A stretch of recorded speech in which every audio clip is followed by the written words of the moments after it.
श्रीराम समर्थ. श्रोते हो, आपण ऐकत आहात श्री गोंदवलेकर महाराज यांचे प्रवचन.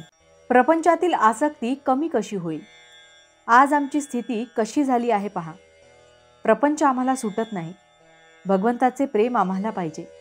या प्रपंचावरचे प्रेम न सोडता आम्हाला भगवंताचे समाधान लाभावे अशी आमची इच्छा आहे.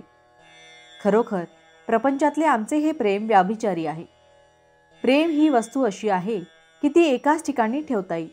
एका म्यानात ज्याप्रमाणे दोन तलवारी राहू शकत नाही, त्याप्रमाणे आमचे प्रेम आम्हाला दोन ठिकाणी ठेवता येणार नाही.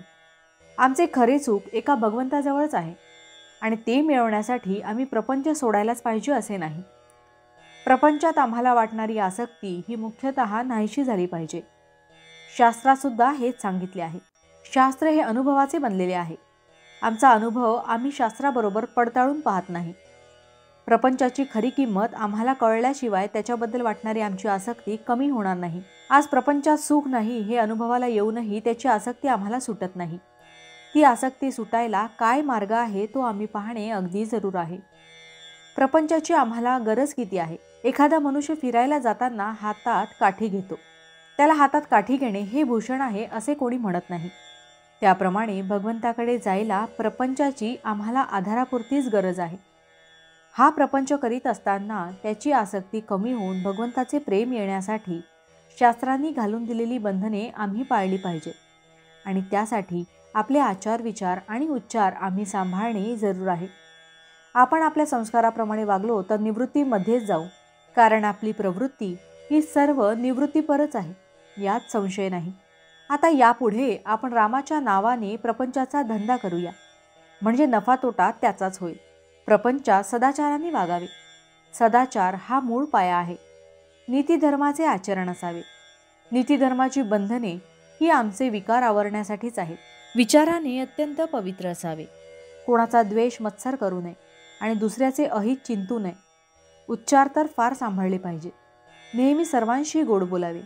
ज्या जिभेने आपण भगवंताचे नाम घेतो त्या जिभेने दुसऱ्याचे अंतःकरण कधीही न दुखावेल याची खबरदारी घ्या. अंतःकरण दुखवीत असताना त्याच्या ठिकाणी वास करीत असलेल्या भगवंतालाच आपण दुखवीत असतो हे ध्यानात धरा. भावार्थ, प्रपंचातले आपले मन आपण काढून भगवंताकडे लावावे. तसे करण्यात समाधान आहे. जानकी जीवन स्मरण जय जय राम. महारुद्र हनुमान की जय. समर्थ रामदास स्वामी महाराज की जय. सब संतन की जय. श्री अनंत कोटि ब्रह्मांड नायक राजाधिराज सच्चिदानंद सद्गुरु श्री ब्रह्म चैतन्य महाराज की जय. जय जय रघुवीर समर्थ. आता आपण 13 वेळा नामस्मरण करूया. श्रीराम जय राम जय जय राम. श्रीराम जय राम जय जय राम. श्रीराम जय राम जय जय राम. श्रीराम जय राम जय जय राम. श्रीराम जय राम जय जय राम. श्रीराम जय राम जय जय राम. श्रीराम जय राम जय जय राम. श्रीराम जय राम जय जय राम. श्रीराम जय राम जय जय राम. श्रीराम जय राम जय जय राम. श्रीराम जय राम जय जय राम.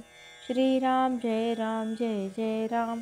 श्रीराम जय राम जय जय राम. जय श्रीराम.